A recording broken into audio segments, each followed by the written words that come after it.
3 lectures हमारे हो गए हैं। कंप्यूटेशनल इंटेलिजेंस, CI, उसकी basics, supervise learning, unsupervise learning, reinforcement और कंप्यूटेशनल इंटेलिजेंस में AI को साथ कैसा इंटरलिंक है, तो वो सारा हमने पहले जो है अपना पोर्शन वो कवर किया है। तो उसके बाद हम मूव हो रहे हैं आर्टिफिशियल न्यूरल नेटवर्क्स की तरफ। So artificial neural networks basically information processing inspired by the biological neural nervous system. So biological nervous system जिसमें बाइसेप्स हैं, ट्राइसेप्स के मसल्स हैं, न्यूरॉन्स हैं, एक दूसरे के, अब लेट से एक ह्यूमन बॉडी है आपके न्यूरॉन्स में, तो वो सबसे पहले एक न्यूरॉन्स को जस्ट इंस्ट्रक्शंस पास आउट करती है थ्रू सेंसर्स। आपका सेंसर क्या है कि लेट से आपके पास कोई गर्म वाटर है, हॉट वाटर है, तो आपके हाथों में ये सेंसर्स लगे हुए हैं। तो जैसे ही आप गर्म पानी को या गर्म उस बर्तन को आप टच करते हैं, तो आपके जो हाथों के अंदर सेंसर लगे हुए हैं वो इंस्ट्रक्शंस भेज रहे हैं अपना न्यूरॉन्स को, और वो क्या करती हैं, वो आगे से उसकी क्यूरी को प्रोसेस करके बता रही हैं आपको, उसका फर्दर सोल्यूशन बता रहे हैं कि आपने इसको क्या करना है, आप फौरन से हाथ पीछे कर लें। तो ये सारा जो बायोलॉजिकल इंस्पायर्ड है। इसी तरह artificial means artificially neural networks. So ऐसा न्यूरॉन्स का ऐसा नेटवर्क जो आर्टिफिशियली कंट्रोल किया जाए, उसको हम आर्टिफिशियल न्यूरल नेटवर्क्स कहते हैं। सो information processing inspired by the biological nervous system. ANN is composed of the system of neurons connected by synapses. ANN learn by the example, adjust sympathetic connections between neurons, different connections and synthetic connections and different neurons के connection आपस में, और इसी को हम neurons का networks भी बोलते हैं। सो 1943 में एक साइंटिस्ट था, उसने एक न्यूरॉन का मॉडल हमें दिया, understanding for the neurology. So neurons embedded simple logic functions, a और ए एंड एन, और एंड फंक्शंस। सो 1950s में एक और क्लैर्क ऑफ लैरे, एक IBM ग्रुप था that tries to model biological behaviour, and Holland से फिर उसको और मॉडिफाई किया गया। सो प्रिसेप्ट्रॉन, एक रोजनब्लट 1958 में 3 लेयर सिस्टम, प्रिसेप्ट्रॉन लेयर, जिसमें input, output and association layers, जो आजकल हमारे पास इनपुट, हिडन और output layers, so can learn to connect to associate given inputs to the random output units, so that the single layer perceptron can not be learn with or function and and function. So binary inputs होती थी, या तो उसकी value true होती या उसकी false होती, so lead to loss of intersection and funding in the fields. ये हिस्ट्री थी इसकी।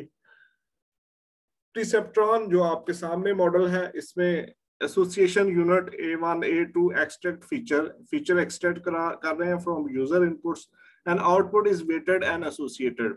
सो functions fires if weighted sum of input exceeds a threshold, एक threshold से exceed हो जाए, weighted sum, उनका sum उससे exceed हो जाए। जैसे कि अब क्या हुआ है कि हम वाटर का, जैसे मैंने अभी एग्जांपल बताई पानी का, तो वो एक थ्रेशोल्ड वैल्यू है। तो आपके सेंसर की एक थ्रेशोल्ड वैल्यू है, जब वो वैल्यू उस आपके उस डिग्री से नीचे रहती है, तो आपका जो हाथ है, आपके जो हाथों में सेंसर लगे हैं उसको पकड़ लेते हैं। अगर उसकी थ्रेशोल्ड वैल्यू जो है वो इंक्रीज करती है, तो वो फौरन से सेंसर न्यूरॉन को इंस्ट्रक्शन भेजते हैं कि what we can do now. तो न्यूरॉन उसको फर्दर इंस्ट्रक्शन देता है कि आपकी वैल्यू, जो इसकी वैल्यू थ्रेशोल्ड से ज्यादा है, तो आप इसको डिक्रीज कर दें, आप पीछे स्टेप डाउन कर दें।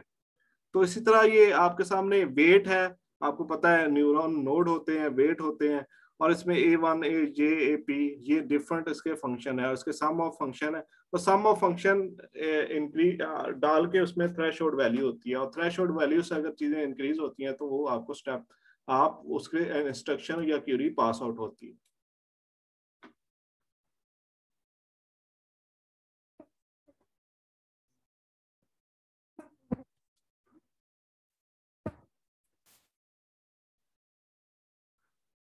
जी, back propagation learning methods, basically back propagation या backward feed forward neural networks या फीड फॉरवर्ड न्यूरल या बैकवर्ड प्रोपोगेशन लर्निंग मेथड। इसी में दोनों में डिफरेंस ये है कि बैक प्रोपोगेशन में हमारे पास नोड्स होते हैं, हिडन लेयर्स होती हैं और फिर आगे आउटपुट होती है। तो हम जो information from nodes to hidden layer से आउटपुट तक जाती हैं, तो वहां पे जाके हमारा जो इसमें होता क्या है, इन दोनों में हमने प्रिडिक्शन करनी होती है। हमारे पास ऑलरेडी आउटपुट जो है वो हमारे पास गिवन होती है, थ्रेशोल्ड वैल्यू, जिसको आउटपुट कह लें या थ्रेशोल्ड वैल्यू। अब लेट से वो हम अगर वैल्यू 0 है या 1 है, तो हमारे पास इन सब का सम निकाल के, जो कि अभी हम निकालेंगे भी, वो 0 से ज्यादा है, तो वो बैक प्रोपोगेशन लर्निंग में क्या होता है कि वो उसको फिर बैकवर्ड प्रोपोगेट करके फिर उसको हमें एडजस्ट करना पड़ता है, उसको हिट एंड ट्रायल वाला मेथड यूज करना पड़ता है। लेकिन फीड फॉरवर्ड में ये होता है कि आपको बैक से कोई फीडबैक नहीं मिलती, आपको फॉरवर्ड ही मिलेगी, फीड बैक से फीड नहीं मिलेगी। तो ये इन दोनों में जो मेजर डिफरेंस है बैक प्रोपोगेशन में और फीड फॉरवर्ड में। So 3 layers of neural एक मिनट दोबारा बताइएगा, दोनों में डिफरेंस समझ नहीं लगी इसकी। बैक प्रोपोगेशन में नॉर्मली मैं अभी बताता हूँ आपको।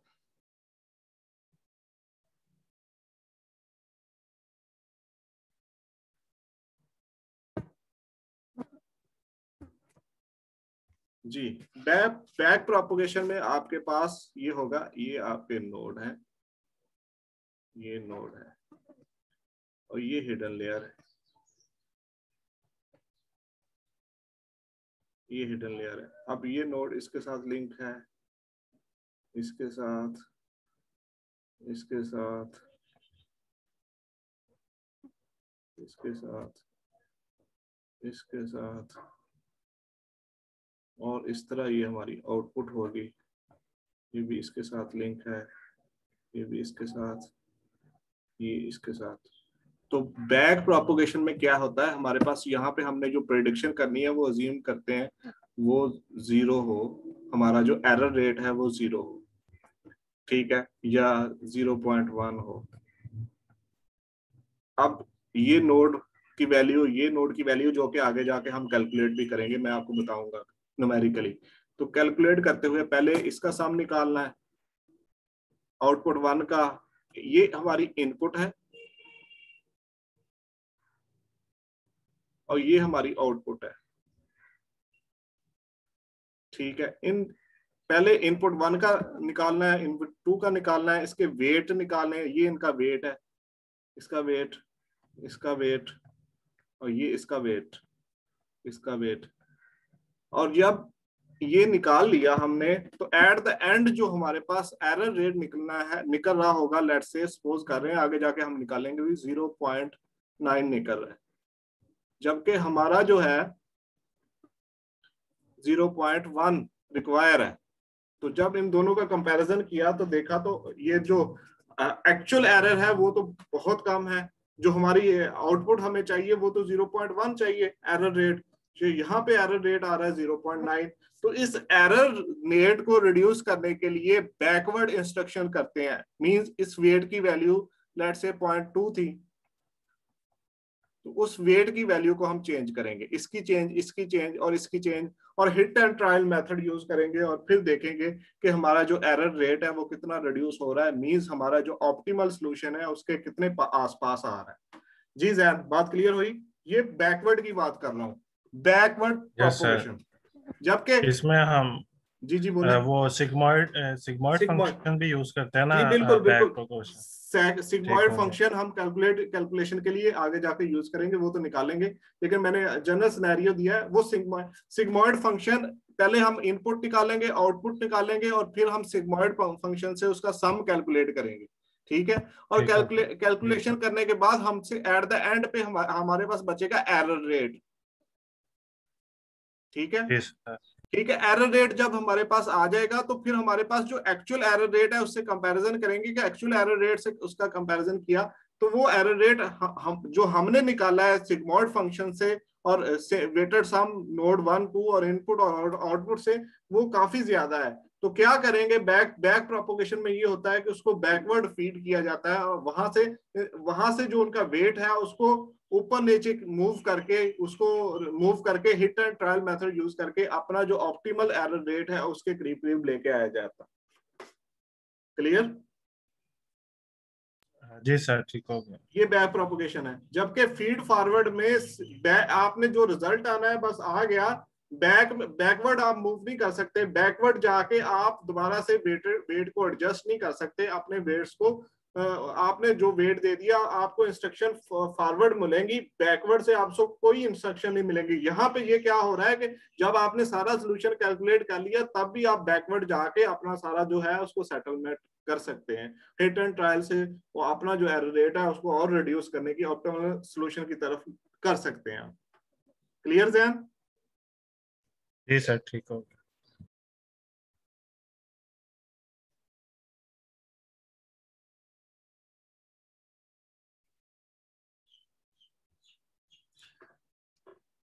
जी, 3 layers of neurons, input output hidden, जो कि अभी हमने डिस्कस की। Better learning rule for generic 3 layer networks and regenerates in interest in 1980s। Successful applications in medicine, marketing and risk management में इनकी बड़ी सक्सेसफुल एप्लीकेशंस है आर्टिफिशियल न्यूरल नेटवर्क की, बैक प्रोपोगेशंस की। So in need for another breath through.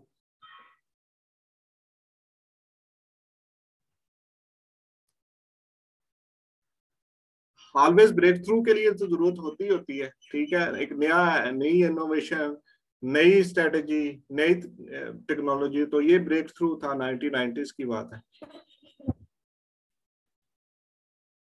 So combined speed of silicon with proven success of carbon and artificial brains. ये natural neurons है आपके सामने, जो हमने लास्ट टाइम भी फिगर डिस्कस की थी। सेल बॉडी होती है, न्यूक्लियस होता है, ठीक है, डेंड्राइट्स हैं और सेल बॉडी, इसको आप देख लीजिएगा जरा। सो न्यूरल मॉडल में क्या होता है, neurons collect signals from the dendrites, जैसे कि मैंने आपको बताया सिग्नल्स, डेंड्राइट्स जैसे हाथों के अंदर सिग्नल लगे हुए हैं, तो वो डेंड्राइट्स के थ्रू वहां से सिग्नल कलेक्ट करता है, जो कि मैंने अभी एग्जांपल आपको बताई हॉट वाटर वाली। So send out spikes of the electric activity through an axon which split into thousands of branches। आपको पता है कितनी thousands of branches हैं आपके बॉडी के अंदर, आप अगर उसको अल्ट्रासाउंड या एक्सरेज या किसी और वे से देखें। So at the end of each branch a synapse converts activity into a either exciting or inhibiting activity of the dendrites and other neurons. So neuron fires when exciting activity suppresses inhibit activities and learning, changing the effectiveness of the synapse.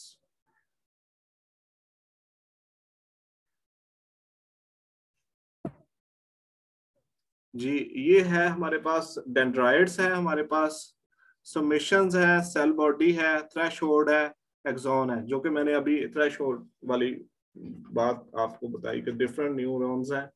Let's say आप कोई बहुत, आप Holt की example मैंने आपको दे दी, आप cold की example की तरफ जाएं कि आप किसी कोल्ड वाटर को या आइस को टच करें, तो वो आपका सेंसर्स का थ्रेशोल्ड लेवल है। उस थ्रेशोल्ड लेवल से आपका जो टेम्परेचर है वो बहुत ज्यादा डिक्रीज है।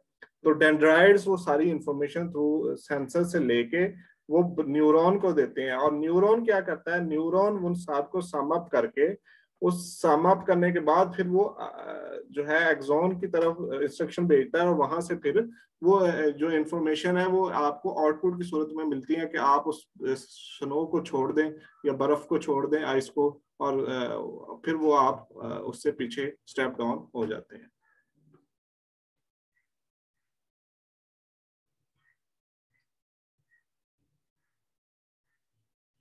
जी, artificial neural network forward propagation और बैकवर्ड की मैंने बात की थी, ये फॉरवर्ड, फीड फॉरवर्ड या फॉरवर्ड बैक प्रोपोगेशन है। इसमें ये आपके पास वेट आ रहा है, और इसमें दो चीजें होती हैं हमारे पास, एक तो इनपुट, जो इनपुट, और दूसरा हमारा इनपुट का रिलेटेड जो हमारे सिग्मॉइड फंक्शन है वो डील कर रहे होते हैं हम, कि एक इसके दो पार्ट होते हैं, इनपुट से आ रही होती है हमारी वैल्यू और दूसरी आउटपुट की तरफ हम जा रहे होते हैं। तो ये डिफरेंट जो वैल्यूज है हमारे पास x1 x2 xp तक, और ये हमारे पास इनपुट्स आ रही हैं, और इनपुट से आगे फिर ये हमारे आउटपुट जनरेट हो रहे हैं जो कि हमारे डिफरेंट फंक्शंस हैं।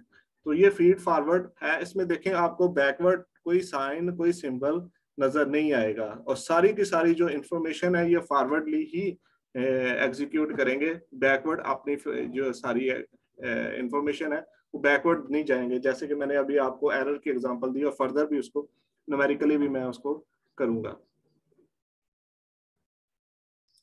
सो 22 नोड होता है आर्टिफिशियल न्यूरल में। Add one node to each layer that has constant output, जिसकी आउटपुट कांस्टेंट होगी उसको 22 नोड कहते हैं। फॉरवर्ड प्रोपगेशन में है calculate from input layer to output layer, input से आउटपुट लेयर कैलकुलेट करनी है। For each neuron calculated weighted average of the input and calculate activation functions. अजान हो रही है, बस 2 मिनट का वक्फा, अजान हो जाए।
जी, so artificial neuron इसमें 22 node, add one node to each layer that has constant output, and forward propagation calculate from input layer to output layer, and for each neuron calculate weighted average, weighted average calculate करनी है हर input की, और इसी तरह output की भी average calculate करनी है। Activation functions, we also calculate the activation function. So threshold rules, calculate weighted average of input, ये है if larger than the threshold, कि अगर उसका थ्रेशोल्ड से उसकी वैल्यू बढ़ रही है तो उसको हमने समझना है कि वो larger than the threshold. Perceptron rule, calculate weighted average of input and input output activation is levelled. इसमें हमारे पास ये डिफरेंट वैल्यूज है, 1 b 0, और b ऑलवेज ग्रेटर देन 1/2 है, और 0 b ग्रेटर देन 1 है। सो न्यूरॉन मॉडल हमारे पास है हाइपरबोलिक टेंजेंट फंक्शन, जो पुराना ही है, स्टार्ट से हम पढ़ते आए हैं, और दूसरा लॉजिस्टिक एक्टिवेशन फंक्शन, या इसको सिग्मॉइड फंक्शन भी कहते हैं। सो फॉरवर्ड न्यूरल नेटवर्क्स में हमारे पास वेट 1 है, वेट 2 है, वेट 3 है, और वेट इनकी वैल्यू हम इनका एवरेज सम कैलकुलेट करते हैं और सिग्मॉइड फंक्शन कैलकुलेट करते हैं, और कैलकुलेट करने के बाद हमारे पास जो है इनकी एवरेज निकाल के और फिर हम उसको थ्रेशोल्ड वैल्यू से जो हम उसके कंपैरिजन करवाते हैं इसका। So artificial forward neural networks में क्या होता है, अप्लाइंग इनपुट वेक्टर हम अप्लाई करते हैं to the layer of neurons. जो हमारी लेयर ऑफ न्यूरॉन्स होती है हम कैलकुलेट करते हैं some weight of x1 x2 x3 और मींस इनपुट और प्लस थ्रेशोल्ड जो कि फिक्स होती है हमारी एक fix value. So where xi is the activation of previous layer neuron i and wji is the weight of going from node I to j जो wait जा रहा है हमारे पास वो है wj of i, ठीक है। And p is the number of neurons in the previous layer। so हम इस तरह उसकी output of activation function 1/1 plus ये सिग्मॉइड फंक्शन के थ्रू हम इसको इजीली कैलकुलेट कर सकते हैं।